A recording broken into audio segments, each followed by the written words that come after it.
जो पैराग्राफ हुआ था लास्ट में, उसको पढ़ के आगे बढ़ेंगे। इसमें कहा गुरुदेव ने, दिव्यता का प्रचार कैसा। भाव सौरभ सौरव बन आह्वान करता है उन भ्रमरों का जो भ्रमवश रोक कर भ्रमण कर रहे थे अभाव भाव में। समीप आए, रसपान किया, मस्त हुए, प्रचार हुआ दिव्य भावों का। श्रद्धालु भक्त नतमस्तक हो रहा है, संत हृदय द्रवीभूत हो रहा है, भाव प्रसून प्रस्फुटित देखकर। यह परिवर्तन हृदय का संत को प्रमुदित कर रहा है। और इस पैराग्राफ में हमने यही समझने का प्रयास किया था, जो गुरुदेव ने कहा कि जो दिव्यता होती है वो अपने आप ही प्रसारित होती है, यानी उसका प्रसार होता है, प्रचार नहीं होता है। भले ही लोग उसको प्रचार कहें, किंतु वो प्रचार अलौकिक प्रचार होता है। जो उससे पहले बतलाया कि अलौकिक प्रचार ने आचार विचार के मोहाच्छन्न संस्कार को एक नया संसार दिया। जो मुंह से आच्छन्न होते हैं उनको एक नया संस्कार मिलता है, एक नया संसार मिलता है। और ऐसा प्रचार कभी अनुभव किया नहीं किसी ने, क्योंकि वास्तव में वो प्रचार नहीं है, वो तो प्रसार है। और किस प्रकार से प्रसारित होता है वो भाव सौरभ, उसका वर्णन भंवरे के उदाहरण से गुरुदेव ने किया कि वो सौरभ जो है सौरव बन जाता है, यानी एक ऐसी ध्वनि बन जाता है, एक ऐसा भंवरे की धुन बन जाती है वो, जो भ्रमवश जो संसार में रमण कर रहे थे, और भ्रमण ही नहीं कर रहे थे, तरह तरह के शोरगुल मचा रहे थे तो भांवरे, किंतु मक्खी की तरह भिनभिना रहे थे। उनको आकर्षित किया और उनके समीप आए, और उनके भीतर भी वही भाव पैदा हुआ। तो वही कह रहे हैं, ऐसे भी लोग समीप आए और रसपान किया, मस्त हुए, और अपने आप ही दिव्य भावों का प्रचार होने लगा। तो ऐसी अवस्था में संत का हृदय तो द्रवीभूत हो ही रहा है, देखकर कि कितनी बड़ी कृपा है प्रभु की, कि सबके भीतर वो भाव का पुष्प खिल रहा है, भाव प्रसून प्रस्फुटित हो रहा है। दूसरी ओर वो श्रद्धालु भक्त है जिसने रसपान किया है, उसके समीप आकर और मस्त होकर किसी न किसी रूप में उन दिव्य भावों के प्रसार प्रचार में योगदान दिया है, वो अपने आप ही नतमस्तक हो जाता है। तो यह जो परिवर्तन हो रहा है जनसाधारण में और भक्तों में, यह परिवर्तन संत के हृदय को प्रमुदित कर रहा है, प्रसन्न कर रहा है, क्योंकि जो भी परिवर्तन हो रहा है वो हृदय का परिवर्तन है। अभी तक जिन सब बातों को कर्म कांड के रूप में ले रहा था, ऊपरी उपचार करता था और उसी में ही समझता था कि मैं भक्ति कर रहा हूँ और मैं ज्ञान की ओर आगे बढ़ रहा हूँ, किंतु बिना भाव के दोनों रूखे सूखे थे। अब जब भाव की अनुभूति हुई, संत की आंखों में प्रेम की अनुभूति हुई, तो उन आंखों के माध्यम से वो हृदय में समा गई। और तब संत हृदय देखता है कि अब भक्त का हृदय भी परिवर्तित हो रहा है, और संत जो है यह देख करके प्रसन्न हो रहा है।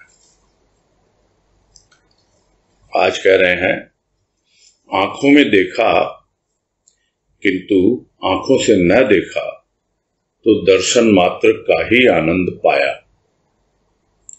देखा संत की दृष्टि में और स्वयं देखने में अंतर है।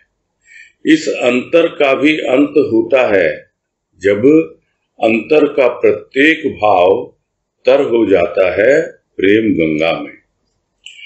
हृदय तंत्री की नवीन झंकार चित्त वृत्तियों को प्रेम विभोर कर देती है, नवीन लय कर देती है उन वृत्तियों को जो सुख दुख में व्याकुल हो जाती थी। अब सेकंड स्टेज की ओर आगे बढ़ रहे हैं, यानी उसके आगे की अवस्था की प्रथम अवस्था आमंत्रण है, आंखों में देख। उसके बाद अब जो अवस्था गुरुदेव वर्णित कर रहे हैं या उसकी भूमिका बना रहे हैं वो है आंखों से देखने की। और यही कह रहे हैं कि तुमने संत की आंखों में तो देख लिया और इतना तुम्हारा जो परिवर्तन हुआ हृदय का, तुम्हारी भाव की दृष्टि इतनी स्वच्छ और निर्मल हो गई, जो अभाव ही अभाव से भरी हुई थी, जिसके भीतर सिर्फ मोह ही मोह फैला हुआ था, जिसके भीतर भोग विलास ही समाया हुआ था, उस दृष्टि में अब इतना परिवर्तन आ गया।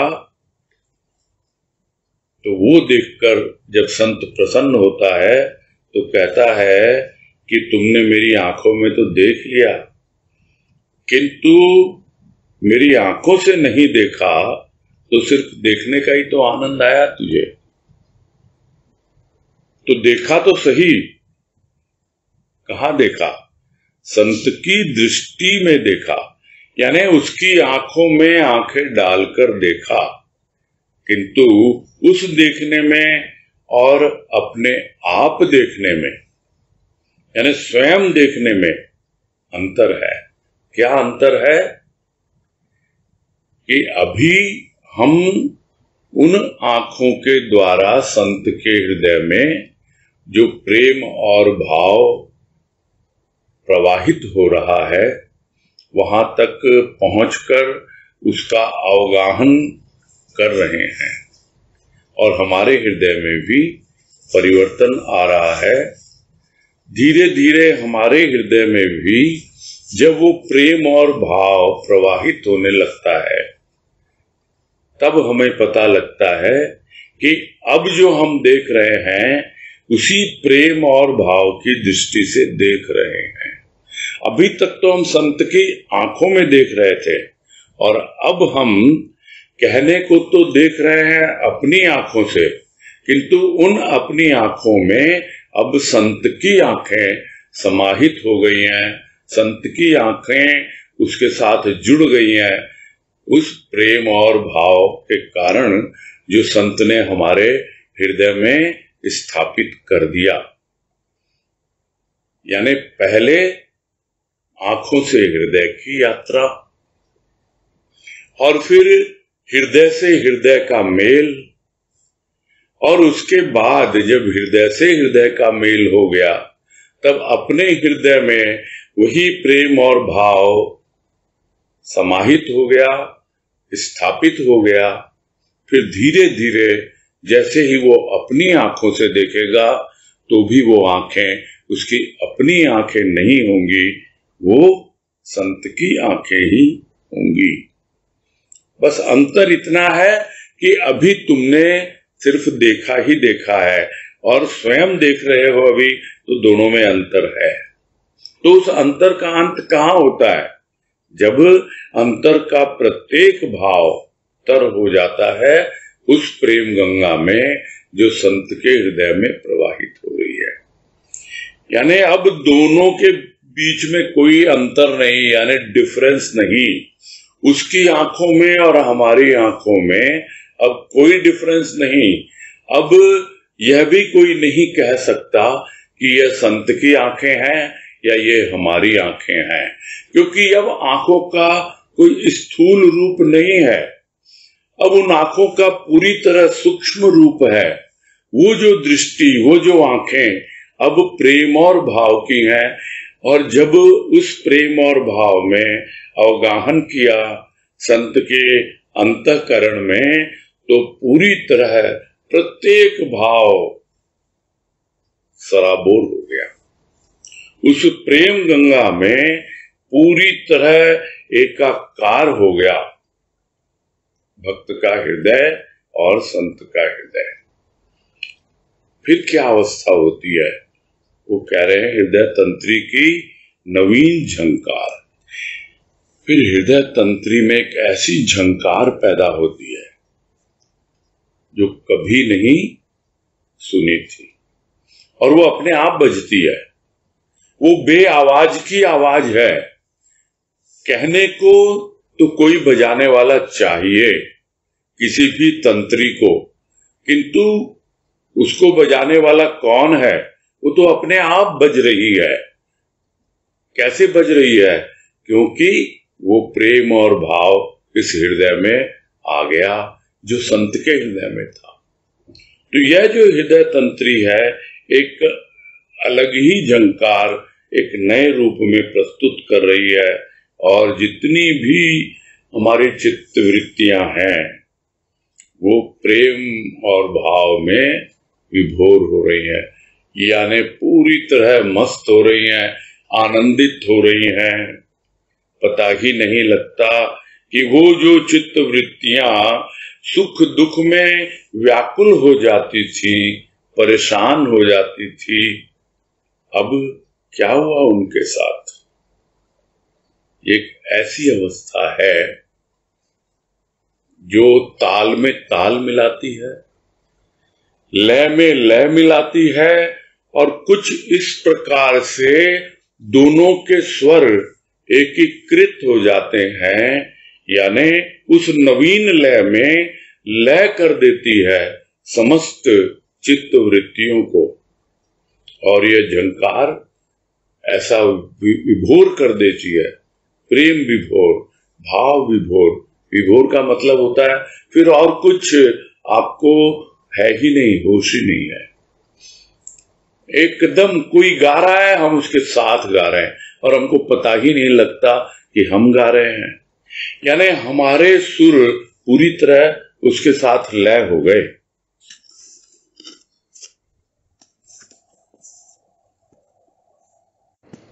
जिसमें कहा गुरुदेव ने कि नवीन लय लय कर देती है उन वृत्तियों को जो सुख दुख में व्याकुल हो जाती थी।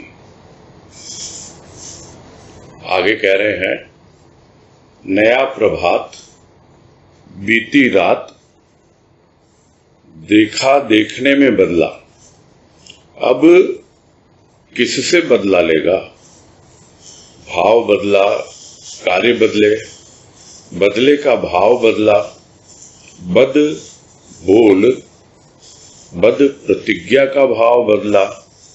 क्या कहे और कैसे प्रतिज्ञा करे जब कहना नहीं होना है? प्रतिज्ञा क्या, अब प्रतीक्षा भी न रही। संत की वाणी अमर है। वह कहता है आंखों में तो देखा, किंतु मेरी आंखों से न देखा तो अपूर्ण भाव पूर्ण कैसे हो? गुण भगवान में देखा, संत में देखा, किंतु जब तक ग्रहण न हुआ तो अपूर्ण ही रहा। तथागत गुणातीत अनेक, किंतु गुण अवगुण का भाव शांत नहीं हो पाता जब तक संत की दृष्टि से न देखा जाए। दृष्टि पूर्व अवस्था में भी थी और अब भी है, किंतु संत की दृष्टि न थी। न संत की, न अनंत की, न अंत की दृष्टि थी केवल काम की, आराम की, लोभ की, क्षोभ की, मोह की, विमोह की, मद की, प्रमाद की, विषाद की, विवाद की, शंका की, प्रशंसा की, भेद की, विभेद की।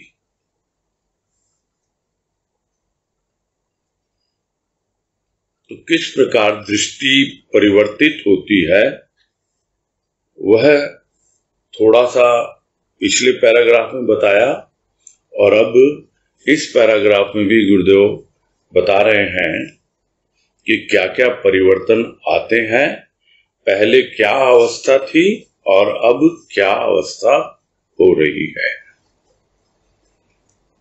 क्योंकि अब एक नया प्रभात हुआ है, एक नई सुबह हुई है और रात बीत गई है, यानी अब सब कुछ स्पष्ट दिखलाई देने लग गया।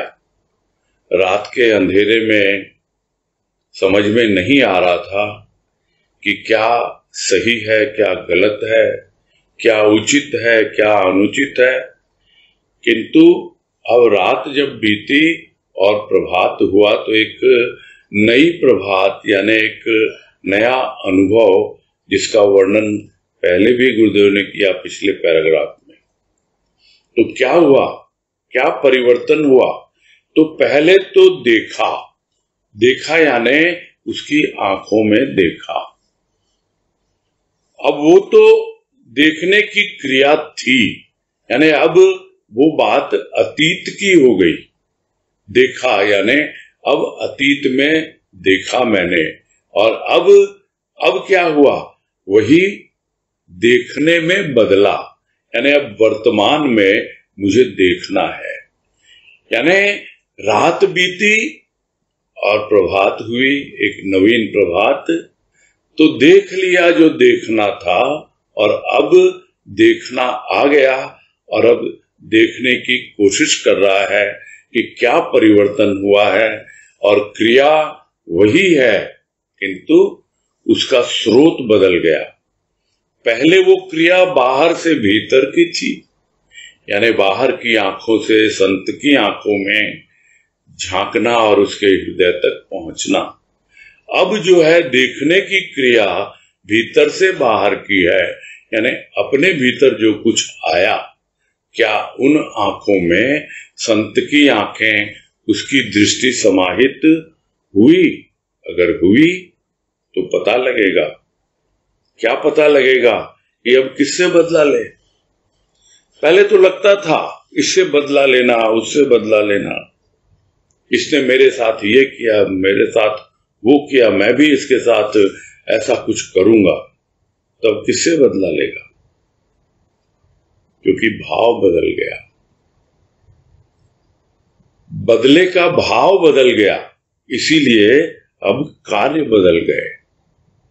यानी जो पहले कार्य होते थे, उन कार्यों को कौन आगे बढ़ाता था, किससे प्रेरित होते थे वो कार्य?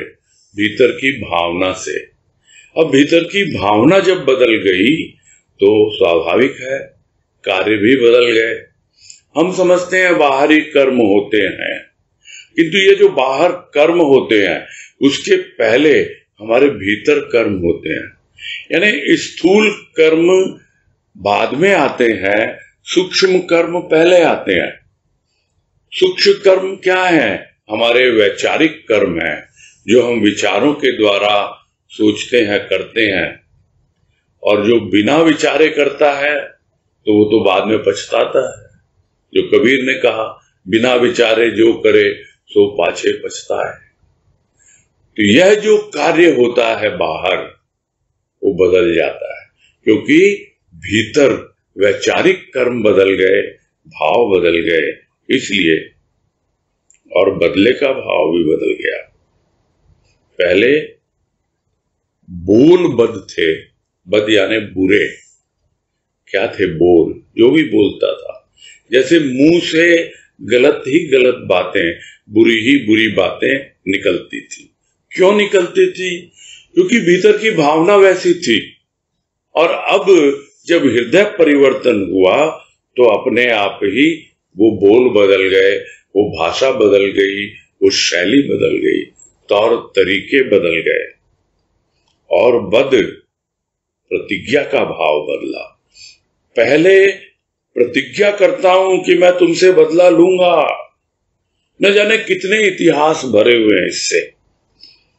भीष्म प्रतिज्ञा सबसे ऊपर आती है, भीष्म की प्रतिज्ञा ने क्या क्या खेल दिखलाए, एक महाभारत तक रच दिया।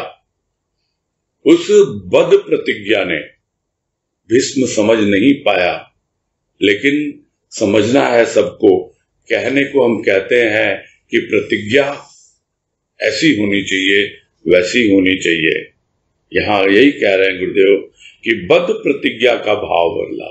हो सकता है अब कुछ प्रतिज्ञा करे, कुछ अपने साथ कमिटमेंट करे कि हाँ मुझे डेफिनेटली ये करना है, मुझे करना ही करना है। प्रतिज्ञा क्या होती है कि मैं ये करके रहूंगा, मैं भगवान को पाकर रहूंगा, मैं अपने जीवन में उसके भाव को पूरी तरह जीकर रहूंगा, मेरे अंदर बाहर सब कुछ उसी का भाव हो, उसी का प्रेम हो, और जो कुछ भी मैं करूं उसी की प्रेरणा से संचारित हो।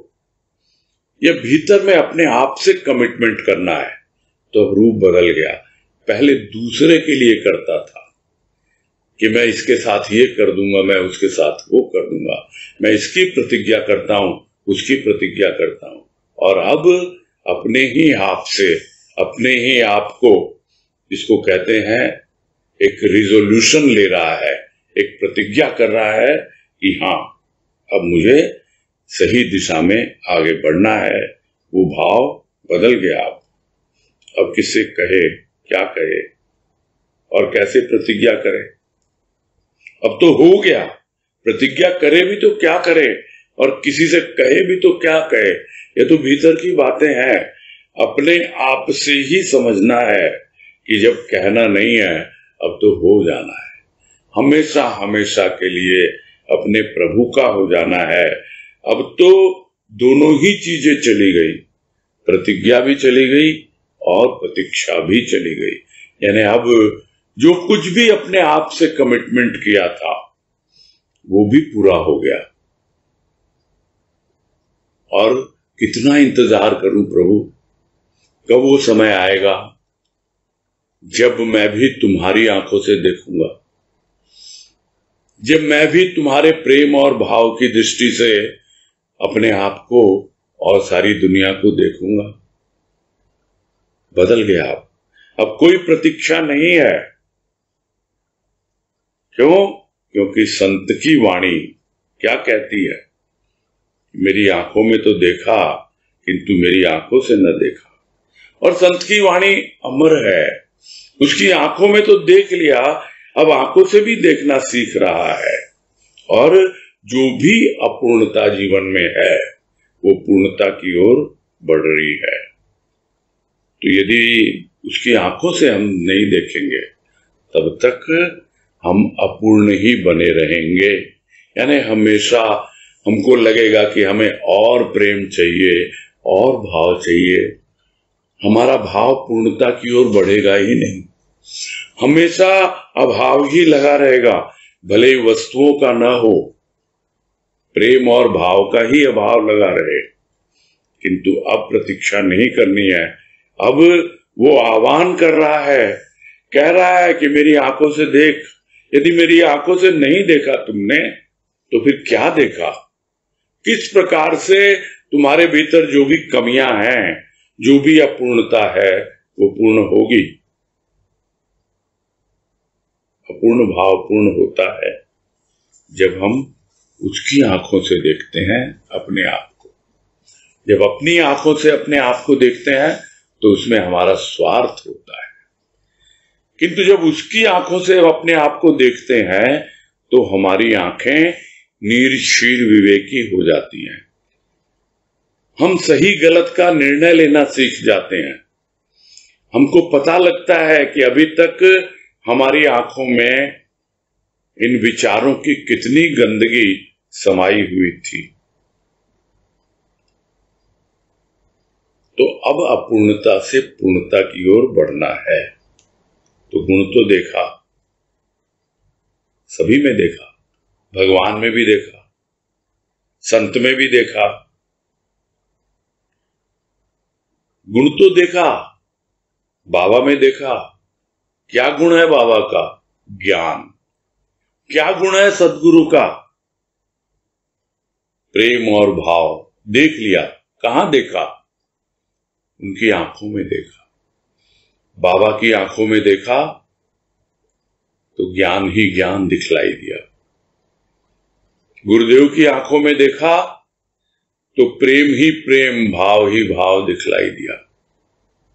उनका गुण देखा, किंतु जब तक ग्रहण नहीं किया तो अपूर्ण ही बना रहा। ग्रहण करना है, सिर्फ देखने से नहीं होता। जिसको एक वाणी में गुरुदेव कहते हैं कि गुण की पूजा तो ठीक, किंतु गुण ग्राहकता ही पूजा है। तुम गुण की पूजा कर रहे हो, सदगुरु में ये गुण, हाँ, बाबा में ये गुण, हाँ। पहले हम साकार की पूजा करते थे। पहले सिर्फ उसकी तस्वीर, उसकी मूर्ति, उसको देख करके ये मगन हो जाते थे।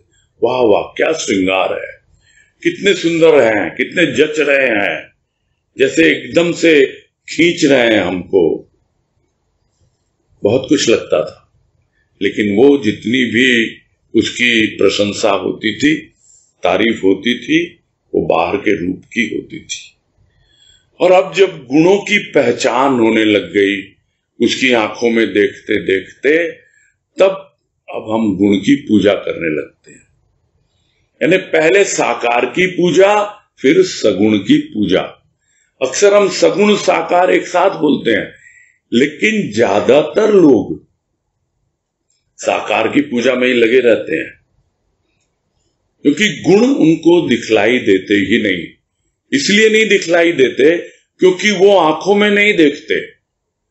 जब आमंत्रण स्वीकार किया, आंखों में देखा, तब गुण दिखलाई दिया, फिर गुण की पूजा शुरू हो गई। तो गुण की पूजा तो ठीक, अच्छी बात है, कम से कम साकार से सगुण में तो आए, किंतु गुण ग्राहकता ही पूजा है। यानी तुम्हारी वास्तविक पूजा तब होगी कि जो गुण तुम्हारे इष्ट में है, जो गुण बाबा में है, जो गुरुदेव में है, वो गुण हम ग्रहण करें, उसके ग्राहक बने। यही कह रहे हैं, जब तक ग्रहण न हुआ तो अपूर्ण ही रहा। यानी जब तक ग्रहण नहीं होगा पूरी तरह से, तो जिसको क्या कहते हैं, ग्रहों को ग्रहण लग जाता है, सूर्य ग्रहण, चंद्र ग्रहण, और वो आधे अधूरे ही दिखलाई देते हैं। किंतु जब पूरी तरह से ग्रहण हो जाता है तो ग्रहण दूर हो जाता है, यानी पूर्णता को उपलब्ध हो जाता है प्राणी। तो जब तक ग्रहण न हुआ तब तक अपूर्ण ही बना रहा। कहने को तो गुणातीत अनेक हैं, किंतु गुण अवगुण का भाव बना रहता है उनमें भी। कैसे बना रहता है कि वो जो गुणातीत अवस्था है, जो प्रकृति से परे है। प्रकृति 3 गुणों में है, कितनी बार हम समझ चुके हैं, तमोगुण, रजोगुण, सतोगुण। और जब प्रकृति के परे जाएंगे तब हम गुणातीत अवस्था में पहुंचेंगे। अभी जिस संदर्भ में पहले बात हो रही थी कि पहले साकार फिर सगुण, तो सगुण के बाद क्या आता है? आता है निराकार। यानी अब आकार नहीं रहेगा, किंतु गुण रहेगा। फिर क्या आता है? फिर आता है निर्गुण। निर्गुण यानी वहां पर न तो आकार है और न गुण है, किंतु वो भी गुणातीत नहीं है। गुणातीत उससे भी परे जाना है। यह गुरुदेव ने एक वाणी में बतलाया है, वो वाणी अभी याद नहीं है, उसका भाव यही है कि निर्गुण में भी गुण को नकारना है। किंतु गुणातीत में आप गुणों से ऊपर उठ जाते हो। तो गुणातीत अवस्था बहुत लोग पहुंच जाते हैं, यानी प्रकृति से परे पहुंच जाते हैं, किंतु जब वापस लौट के आते हैं तो प्रकृति में ही आना है लौट के। तो जब प्रकृति में लौट के आएंगे तो स्थूल प्रकृति भी रहेगी, सूक्ष्म प्रकृति भी रहेगी। तो हमारी जो सूक्ष्म प्रकृति थी पहले, उसमें परिवर्तन तो होगा, किंतु फिर भी कहीं न कहीं किसी न किसी रूप में गुण और अवगुण उसका भाव शांत नहीं हो पाता है। अब क्यों नहीं हो पाता है, उसका कारण बता रहे हैं गुरुदेव। उसका कारण यह है कि संत की दृष्टि से नहीं देखा।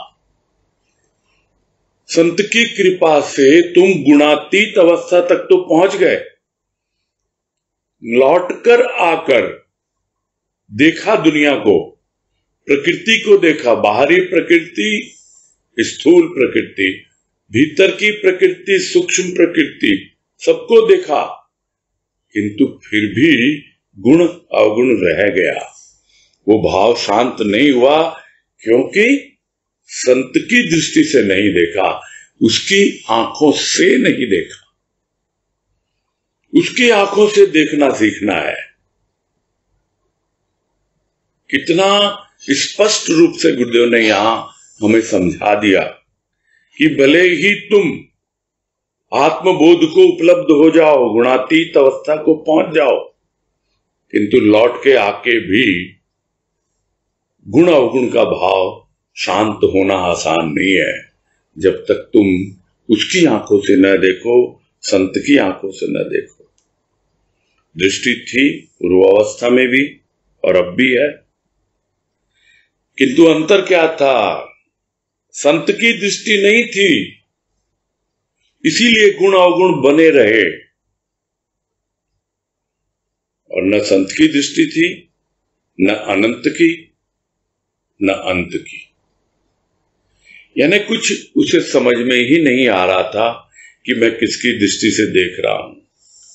क्या मैं वो असीम, जो गुणातीत, प्रकृति से परे जो पुरुष, जो असीम है, अनंत है, उसकी दृष्टि से देख रहा हूं?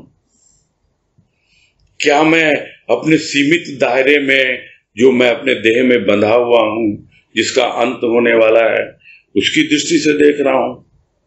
और या फिर संत की दृष्टि से देख रहा हूं? थी नहीं, वो समझ ही नहीं थी, वो मालूम ही नहीं था।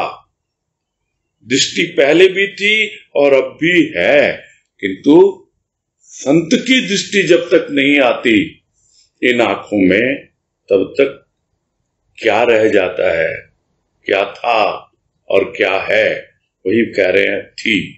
जो पहले थी उसको देखो और समझो, केवल काम की, आराम की, थोड़ा काम किया, मेहनत की, हाँ भाई ये करना है, वो दृष्टि में था। और उसके बाद क्या करना? आराम करना। स्वाभाविक है, काम करेंगे तो आराम भी करना है, इसका ध्यान सबको रहता है। दृष्टि थी मतलब ध्यान में रखना। कहे ना हम कि ये मेरी दृष्टि में है, मेरी नजर में है। क्या चीज नजर में है? यानी मुझे इसका ध्यान है। तो ये तो ध्यान रहता था खूब कि काम करना है और आराम भी करना है। हाँ, लोभ तो था, दृष्टि में लोभ था, और वो लोभ, उसके लिए, उस लोभ को पूरा करने के लिए, सपोज धन दौलत के लिए लोभ था,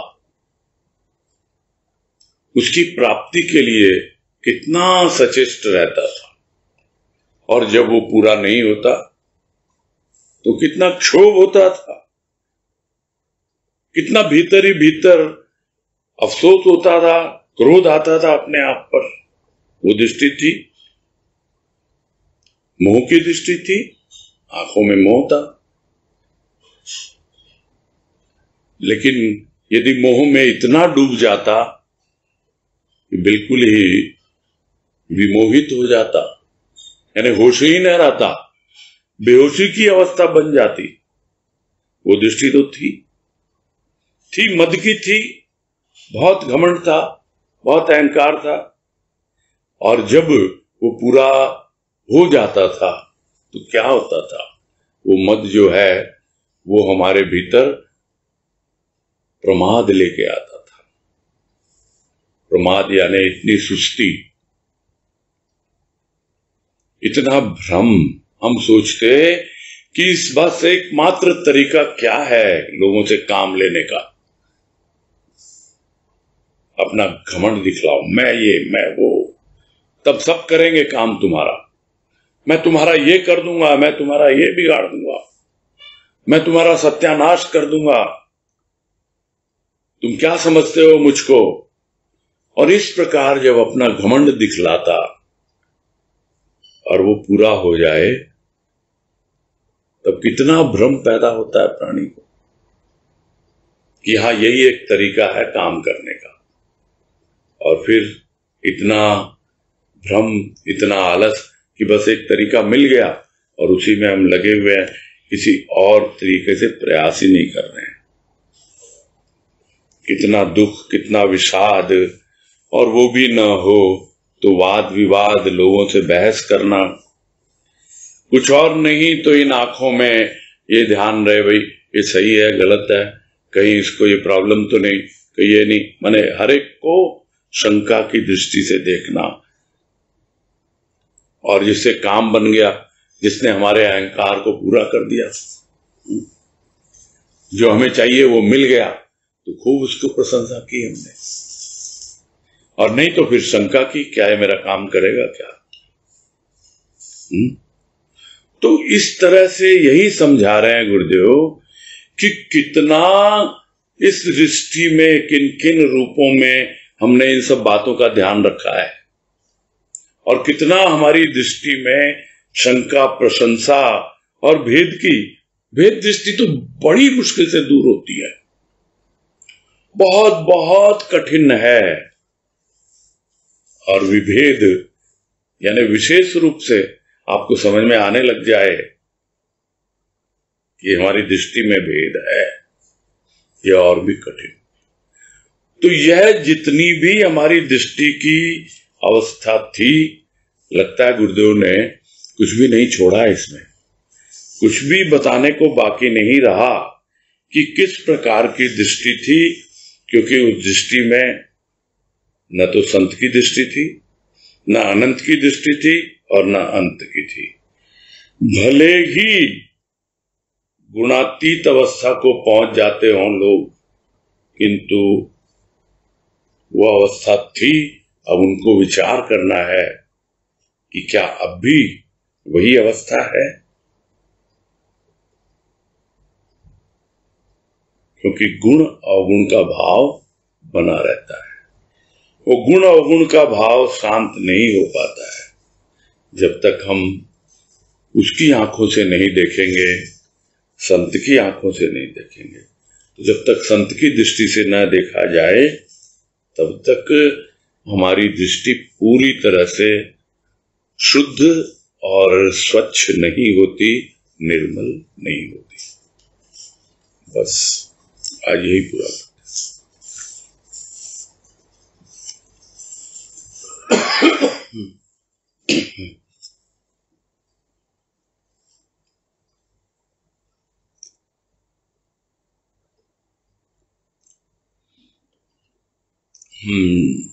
तीन नाम दिख रहे हैं, उनमें कम आने वालों में है बीना तोदी। हाँ, बीना तोदी को अनम्यूट कीजिए। प्रणाम भैया। हाँ, हरिओम। कम आने वालों से मेरा मतलब था कि जो कम हाथ उठाते हैं। हाँ हाँ, बोलिए। प्रणाम भैया। ये एक प्रश्न अभी सुना, जैसे कहा कि आत्मबोध के बाद में भी गुण अवगुण का भेद नहीं मिटता है, या भेद दृष्टि या भेद बुद्धि नहीं खत्म होती है, ये बात समझ में नहीं आ रही। मुझे तो लगता था कि जैसे वेदांत में ज्ञान होने से भेद बुद्धि मिटती है। रामकृष्ण परमहंस का जीवन का उदाहरण भी है कि उनको भेद बुद्धि का निवारण जैसे तुकापुरी जी ने किया। तो ये बात पूरी समझ में नहीं आई है। बाबा की वाणी पढ़ लो, कई वाणी है, और उन वाणियों में ज्यादातर जो वाणी है ना, वो उनके लिए है जिनको ज्ञान हो चुका है। बाबा बलदेव वाणी पुस्तक में जो पर्टिकुलरली 71 वाणी है ना, जो बाबा वाणी के नाम से, उसके अंदर में ज्यादातर वाणी, उसमें भेद दृष्टि के बारे में आपको समझ में आ जाएगा, उसमें प्रशंसा के बारे में समझ में आ जाएगा आपको और बहुत सी बातें क्लियर होंगी। क्योंकि उसमें एक वाणी में कहते हैं कि किसी भी ज्ञानी के लिए जिसको आत्मज्ञान हो चुका है या ब्रह्म ज्ञान हो चुका है, उसके लिए कामना वासना से बचना फिर भी आसान है, किंतु प्रशंसा से बचना बहुत कठिन है। उसी तरह कहा है कि कितना भी ज्ञान हो जाए, उसके बाद भी उसकी दृष्टि में अभिन्न भाव नहीं आता है, उसकी दृष्टि में भेद बना रहता है, और उसका कारण भी उस वाणी में समझाया गया है। भेद दृष्टि का कारण उसमें जितनी वाणी है ना, मैं कहूंगा कि मैक्सिमम वाणी जो है बाबा की, वो उनके लिए है जिनको ज्ञान हो चुका है। ठीक है, जिनको नहीं हुआ उनको प्रेरणा मिलती है, उनको प्रेरणा मिलती है इन सबसे कि हाँ, हम गुणातीत अवस्था तक पहुंचे, किंतु फिर भी हमारी दृष्टि में गुण अवगुण रहेंगे जब तक हम संत की दृष्टि से न देखें। यानी जब तक हम वापस प्रकृति में लौट के और उसी प्रकृति के अनुसार कार्य करते रहेंगे तो विशेष अंतर नहीं आएगा हमारी दृष्टि में। भले हम कार्य करने के लिए बोल दें कि हाँ भाई, हम अपने हिसाब से कर रहे हैं, ये कर रहे हैं, वो कर रहे हैं, किंतु हमारी दृष्टि में गुण अवगुण उसका भाव बना रहेगा। यही कह रहे हैं यहाँ पर, मैं कोई अपनी मर्जी से थोड़े कह रहा हूं, गुरुदेव जो कह रहे हैं वही कह रहा हूं मैं तो। और बाबा वाणी में आप पढ़ लेना, बहुत सी वाणी है ऐसी जिसमें हमको पढ़ के ऐसा ही लगेगा कि क्या ऐसा होता है क्या? अरे ज्ञान होने के बाद क्या है? एक साधारण प्राणी क्या कहेगा? वो कहेगा कि भाई मैं भवसागर पार कर रहा हूं और मेरा खेवैया मेरे साथ है, यानी मेरा भगवान मेरे साथ है, मेरा प्रभु मेरे साथ है। और ज्ञानी क्या कहेगा? मैं खुद खे रहा हूं अपनी नाव को। यही तो अंतर है। फिर उसमें कहते हैं बाबा कि जब तुम भवसागर में नाव खे रहे हो तो यह जो छींटे तुमको लग रहे हैं थोड़े बहुत इधर उधर से गुण अवगुण के, उसको देख के परेशान क्यों हो रहे हो तुम? ये छींटे हैं, ये नाव को डुबो नहीं देंगे। नाव तो तब डूबेगी जब तुम भीतर से कमजोर हो जाओगे, फिर से तुम्हारा आत्मज्ञान धरा रह जाएगा। नाव में जब छेद हो जाएगा तब सारा पानी घुस जाएगा नाव में और तुम डूब जाओगे, भवसागर पार नहीं कर पाओगे। और यहीं पे संत दृष्टि काम आती है। यह संत दृष्टि, बाबा की दृष्टि, ज्ञान की दृष्टि, यानी ज्ञान होने के बाद भी आपको वो दृष्टि बरकरार रखनी पड़ती है। यही कह रहे हैं गुरुदेव यहाँ कि भले आप गुणातीत अवस्था तक पहुंच गए हो, किंतु जब तक संत की दृष्टि आपकी दृष्टि में नहीं आती है, जब तक उसकी आंखों से नहीं देखते हो, तब तक गुण अवगुण बने रहेंगे। क्लियर हुई बातें? हाँ, संत की दृष्टि भाव की दृष्टि हुई। अगर गुरुदेव की बात करें तो भाव की दृष्टि है, बाबा की बात करें तो ज्ञान की दृष्टि है।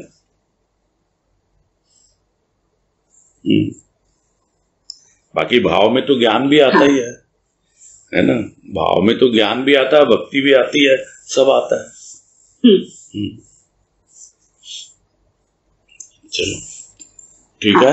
हाँ हाँ हाँ, हरिओम हरिओम। हाँ, नेक्स्ट अजय बंसल।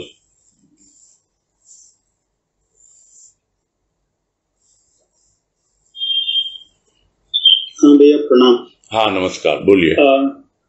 ये कुछ समय पहले कौन सा लेख था, उसमें आपने कहा था कि हमको घास की तरह नहीं होना है कि कोई भी कुचल दे, और एक बड़े पेड़ की तरह नहीं होना है कि कोई आंधी हमको उखाड़ फेंके। तो जैसे इसमें था बदले की भावना और ये सब, तो जैसे बाहर की दुनिया में कई बार कंफ्यूजन रहता है कि कई बार लाइक अगर हम सही हैं तो भी लोग टेकन फॉर ग्रांटेड ले लेते हैं, और तो कई बार समझ में नहीं आता है कि कैसे क्या करना चाहिए, नहीं करना चाहिए। एक लाइक बहुत ही ऑर्डिनरी सा एग्जांपल है, हमारी बिल्डिंग है, 7 फ्लैट्स हैं, एक वॉचमैन है जो दूसरे 2 जने को काफी इम्पोर्टेंस देता है, दौड़ दौड़ के काम करेगा, और हम लोग काफी सही व्यवहार उसके साथ रखते हैं, फिर भी हमारा काम नहीं करता है, बराबर बात नहीं करता है। तो कई बार वाइफ को, मेरी डॉटर को कई बार पिंच होता है, हम लोग उसके साथ इतना सही हैं, क्यों हमारे साथ ऐसा मतलब व्यवहार ठीक रखे, मतलब उनके साथ भी ठीक रखे, हमारे साथ ठीक रखे, तो काफी पिंच होता है। तो कई बार मुझे लगता है लेट गो करना चाहिए, कई बार लगता है कि नहीं क्यों, लाइक हम सही हैं तो हमारे साथ व्यवहार ठीक तो होना चाहिए। तो like it become difficult to decide whether to let go or to be a little firm with him, like I don't know. ये सब तो दुनियादारी में लगा रहता है। देखो, मैं कहता हूं उसकी दृष्टि में भेद है ना, उस भेद का कारण ढूंढिए। वो जो दूसरे लोग हैं वो अलग से कुछ पैम्पर करते होंगे उसको, कुछ अलग से, हाँ जो भी है, तो ऑब्वियसली वो that is the way of living today. आजकल का चलन यही है, क्या करेगा कोई। खैर ठीक है, अब जो भी है ये बड़ी कॉमन चीज है, इसमें कहीं भी आपको ये आध्यात्मिक नॉलेज घुसाने की जरूरत नहीं है, ये दुनिया का व्यवहार है। आप भी पैसे दीजिए, आपका भी काम करेगा, सीधी सी बात तो ये है। बस अपने आप को डिस्टर्ब करने से फायदा नहीं है। अब अपने आप को डिस्टर्ब करके कुछ हासिल नहीं करोगे, जो काम जैसे होना वैसे ही होता है ना। चलो ठीक है भैया। हाँ हाँ, हरिओम हरिओम। नेक्स्ट पूनम अग्रवाल।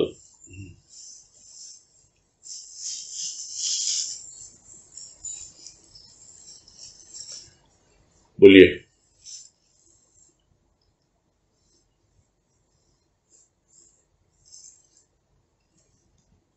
हेलो,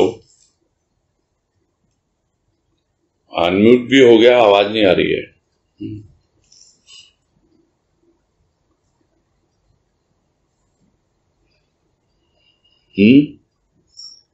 हरिओम भैया, आवाज नहीं आ रही है क्या?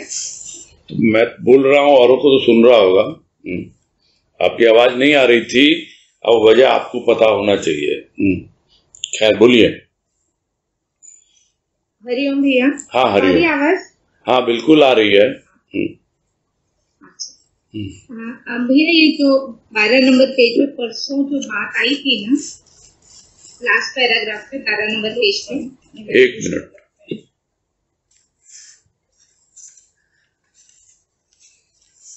क्या बात है, पैराग्राफ बताइए। हाँ, लास्ट पैराग्राफ है, तम सत्व विकारों का प्रभाव। हाँ जी। तो इसमें जिससे बात आई थी, आपने कहा था कि ये तमोगुण में और सतोगुण, मतलब सतोगुण में भी विकारों का, दोनों का प्रभाव है, दोनों में। हाँ। तो जिससे आपने कहा कि सतोगुण भी विकार बन जाता है, यदि हम हमेशा उसी के प्रभाव में रहेंगे तो वो कैसे विकार बन जाएगा? मतलब थोड़ा उदाहरण देके समझाएंगे कि सतोगुण अधिक कैसे हो जाता है? मतलब अभी आपको अभी समझ में नहीं आएगा, क्योंकि हमारे भीतर तमोगुण इतना ज्यादा है। समझने के लिए वो बताया भी गया था, वो वाणी जो अक्सर हम लोग लेते रहते हैं कि प्रकृति की साम्यावस्था वाले का पुनर्जन्म नहीं। यानी साम्यावस्था क्या है? सतोगुण हमको कितना चाहिए जो तमोगुण को न्यूट्रलाइज कर दे। ये बात भी आई थी। आई थी भैया। हाँ, तो वही है, पॉजिटिविटी कितनी चाहिए जो निगेटिविटी को न्यूट्रलाइज कर दे। लेकिन हमारे भीतर निगेटिविटी इतनी भरी हुई है, इतनी ज्यादा निगेटिविटी भरी हुई है कि हमको लगता ही नहीं कि सतोगुण भी कोई ऐसा हो सकता है अवगुण। सतोगुण में भी कोई विकार हो सकता है, हमको लगता नहीं है। हम इतने अभाव में ग्रसित रहते हैं, हम इतना ज्यादा पैसे के पीछे भागते हैं कि हमको लगता ही नहीं कि हम इतना जो अर्थ संचय कर रहे हैं वो भी एक विकार है। हमको यही लगता है कि भाई हमको अपना स्टैंडर्ड मेंटेन करना है, हमको तो और कमाना है, हमको तो और आगे जाना है। जिसको बार बार गुरुदेव कहते हैं कि ये अर्थ संग्रह जो है यही तो एक प्रकार का विकार है तुम्हारे भीतर, यही तो लोभ है पैसे का। तो हमको समझ में नहीं आता ना, क्योंकि हमारे जीवन में तो पैसे का अभाव लगा हुआ है। वैसे ही है, हमारे भीतर इतने तमोगुण हैं कि हमको लगता ही नहीं है कि सतोगुण भी जो है वो कोई हो सकता है, उसका विकार का रूप ले सकता है। वो तब लेगा जब वो एक्सेस में हो जाएगा। जब सतोगुण एक्सेस में हो जाएगा तब संतों की क्या विशेषता होती है? वो हमेशा संतुलित जीवन जीते हैं। तमोगुण और सतोगुण दोनों को कोऑर्डिनेट करके चलते हैं। जो आज भी बात आई कि संत की दृष्टि में क्या है? समता है, भेद दृष्टि नहीं है। वो सतोगुण तमोगुण दोनों को एक ही दृष्टि से देखते हैं और जहां जो आवश्यक है उसको काम में लेते हैं। ठीक है?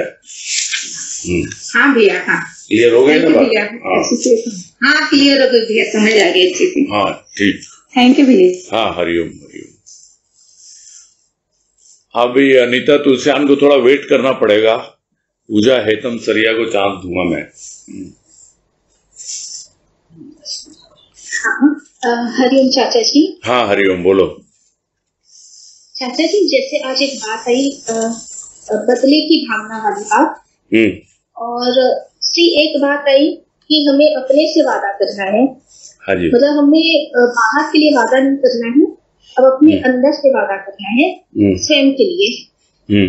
तो चाचा जी, जब हम स्वयं के लिए अपने उत्थान के लिए वादा करते हैं तो वो चीज भी तो दूसरों को तकलीफ दे सकती है, या उस केस में हम थोड़े से स्वार्थी हो भी सकते हैं। दूसरों को क्या मालूम हमने किससे क्या वादा किया? उसको कोई ढिंडोरा थोड़ी पीटना है कि हमने क्या वादा किया अपने आप से।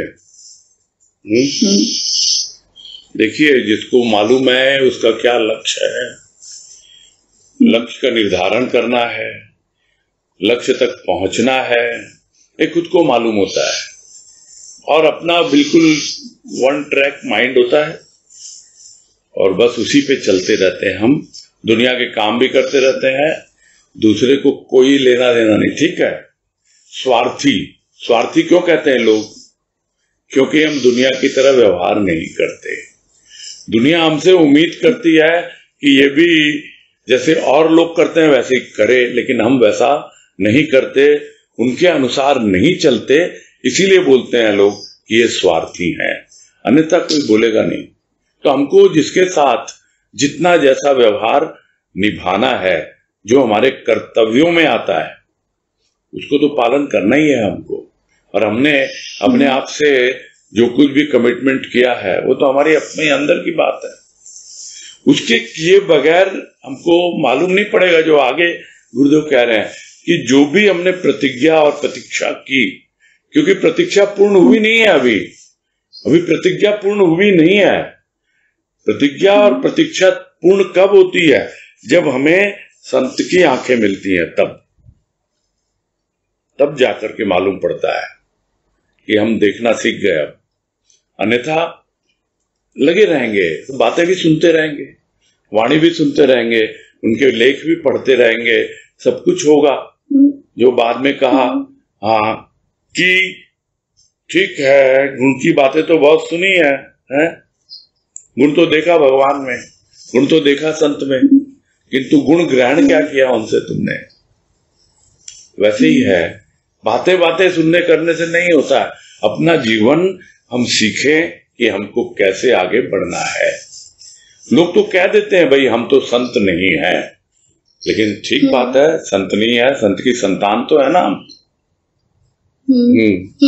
तो कम से कम हम एक डिफरेंट लाइफ तो जी रहे हैं ना, इतना तो हमको पता होना चाहिए। और क्या हमको और अपने जीवन में हम बेटरमेंट कर सकते हैं और कितना अपने जीवन को अच्छा बना सकते हैं, यही सब बातें तो गुरुदेव सिखा रहे हैं और कुछ नहीं सिखा रहे हैं, है ना? जी। हाँ चलो भैया, अनीता तुलसियान।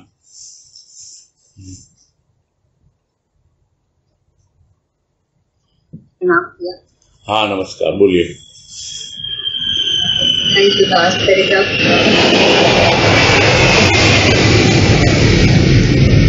एक मिनट। हाँ बोलिए।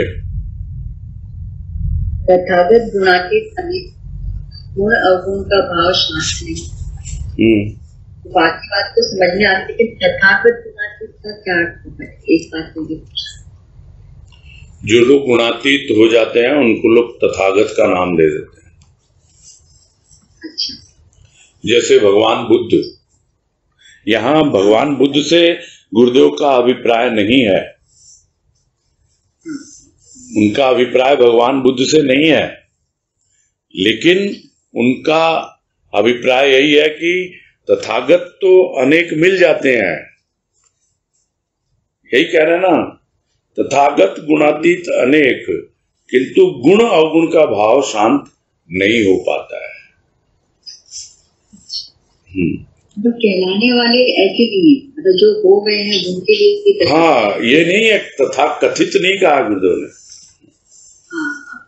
इसीलिए जब बात हुई तो ये शब्द नहीं आया कि कहलाने वाले नहीं, जो हो चुके हैं गुणातीत, वो भी जब लौट के आते हैं प्रकृति में यानी गुणों में, तो भी यदि उनकी दृष्टि संत की दृष्टि नहीं होती है तो गुण अवगुण फिर से आ जाते हैं, क्योंकि वो प्रकृति उनकी वही की वही रहती है। थोड़ा बहुत परिवर्तन तो होता है, लेकिन संत की दृष्टि जो होती है वही आपको उससे पूर्णता की ओर आगे बढ़ाएगी। और एक बात ये थी कि बाद में एक और टाइम बाद कि दृष्टि पूर्व अवस्था में भी थी, अब भी है, किंतु संत की दृष्टि न थी, न संत की, न अनंत की, न अंत की। तो संत की तो ठीक है बोले हैं, लेकिन न अनंत की और न अंत की। ये उनके लिए बोल रहे हैं ना जो तथागत, ये तथागत के लिए ही बोल रहे हैं कि उनके पास, जी हाँ, जो गुणातीत हो गए किंतु गुण अवगुण का भाव शांत नहीं हो पाया उनका। क्यों? क्योंकि दृष्टि पूर्व अवस्था में भी थी और अब भी है, किंतु संत की दृष्टि नहीं है, न संत की है बल्कि न अनंत की, यानी जो असीम अनंत परमात्मा है उसकी, और न अंत की, यानी अब लौट के तो दुनिया में आए हैं ना, वापस जो दुनिया है, चाहे स्थूल की है, सूक्ष्म की है, बाहर की प्रकृति, भीतर की प्रकृति, कहीं ना कहीं तो उसका अंत होना है ना। उनकी दृष्टि में वो तीनों ही चीजें नहीं है। समझ गए? ये एक्सप्लेन किया गया, आप इसकी रिकॉर्डिंग फिर से सुनना, गुरुदेव की कृपा से। हाँ, बोलते हुए मुझे लगा है कि बहुत अच्छे से एक्सप्लेन किया गया, वो उनकी कृपा है बहुत। ठीक है। ठीक है। हाँ, समय भी हो गया और सुधा जी का था, लेकिन चलो उन्होंने अपने आप ही हाथ हटा लिया, कल देखेंगे। ठीक है, अभी तो पूरा करते हैं। जी भैया जी, हरिओम भैया जी। हाँ, हरिओम, हरिओम, सबको हरिओम।